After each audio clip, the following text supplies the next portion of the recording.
అహింస, కరుణ, ఉదారవాదానికి ఒక పరిమితి ఉంటుందండి. ఎప్పుడైనా సరే ఉండవలసిన చోట కఠినంగా ఉండకపోయినా ఖచ్చితంగానైనా ఉండాలి. అదే మానవ జీవితం అంటే లెక్క. నువ్వు కఠినంగా మాట్లాడదు, ఖచ్చితంగా చెప్పు, నాకు ఇది కుదరదు, నేను చేయను. ఇంట్లోనైనా సరే బయట నాకు కుదరదంటే నేను చేయనండి. చేసుకుంటారు చచ్చినట్టు. వారేమనుకుంటారో వీరేమనుకుంటారో.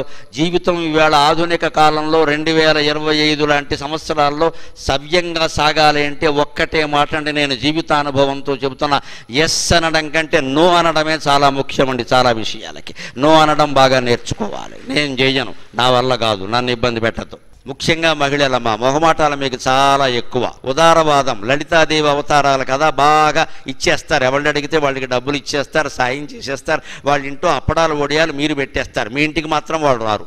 ఈ ఉదారవాదం పనికి రాదండి. ఏది చెయ్యగలమో అదే చెయ్యాలి. మన ఆరోగ్యం పాడైపోయి ఒళ్ళంతా హోణం అయిపోయాక ఎవడూ రాడండి మన పలకరించడానికి. ఎక్కడ మనం చేయగలిగినవే చెయ్యాలి, లేనిది చేయలేని చెప్పాలి.